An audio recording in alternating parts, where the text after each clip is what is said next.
வணக்கம். சற்று முன் கிடைக்கப்பெற்ற மிக முக்கியமான செய்தி ஒன்று வெளியாகி உள்ளது. அனைத்திந்திய அண்ணா திராவிட முன்னேற்ற கழகத்தின் பொதுச் செயலாளர் எடப்பாடி பழனிசாமி அவர்களுக்கு மிகப்பெரிய ஒரு அதிர்ச்சி. ஓபிஎஸ் அவர்கள் புதிய கட்சியை தொடங்க உள்ளார் என்ற செய்தி சமூக வலைதளங்களில் வைரலாக பரவி வருகிறது. தை பிறந்தால் வழிபிறக்கும் என்பதை இதற்கு முன்னால் ஓபிஎஸ் அவர்கள் தெரிவித்திருந்தார். நேற்று சென்னை விமான நிலையத்தில் இதுவரைக்கும் எடப்பாடி பழனிசாமி அவர்கள் உங்களை ஒருபோதும் அதிமுகவில் இணைக்க முடியாது என்று கூறி வருகிறாரே, தற்பொழுது உங்களது முடிவு என்ன என்பதை தெரியப்படுத்தியுள்ளனர். இதற்கு ஓபிஎஸ் அவர்கள் ஒரே வார்த்தையில் பதிலை கூறிவிட்டார். தேர்தல் நடைபெறுவதற்கு இன்னும் 2 மாதங்கள் இருக்கிறது. என்ன வேண்டுமானாலும் நடக்கலாம், பொறுத்திருந்து பாருங்கள். புதிய உதயம் கூட தொடங்கலாம் என்று புதிய கட்சியை தொடங்குவதை பற்றி பேசியுள்ளதாக அரசியல் வட்டாரங்களில் கூறப்படுகிறது.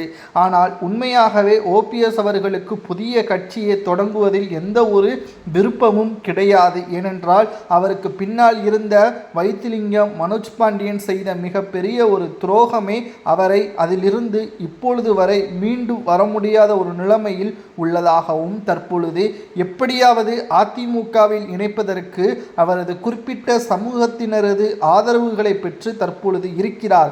தேர்தல் நெருங்கக்கூடிய நேரத்தில் ஒட்டுமொத்த சமுதாய மக்களும் அதிமுகவிற்கு ஓட்டுக்களை செலுத்த மாட்டோம், ஓபிஎஸ்ஐ கட்சியில் இணைத்தால் மட்டும்தான் ஆதரவுகளை கொடுப்போம் என்ற ஒரு டிமாண்டை ஓபிஎஸ் ஆதரவாளர்கள் முன்வைப்பார்கள் என்ற தகவலும் தற்பொழுது கிடைக்கப்பெற்றுள்ளது.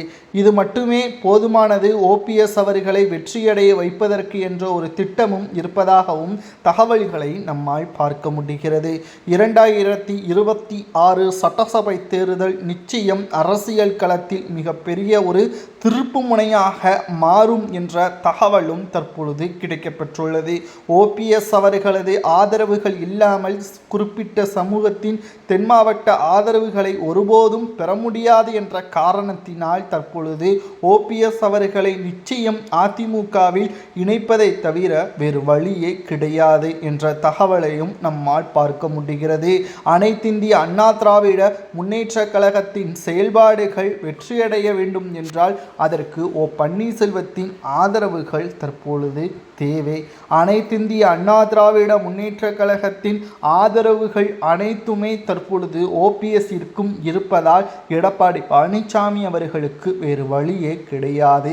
அதிமுகவின் செயல்பாடுகள் தற்பொழுது தீவிரமாக களப்பணிகளை மேற்கொள்ளவில்லை. ஓபிஎஸ்ஸின் ஆதரவு இருந்தால் தீவிரமாக வேலை செய்ய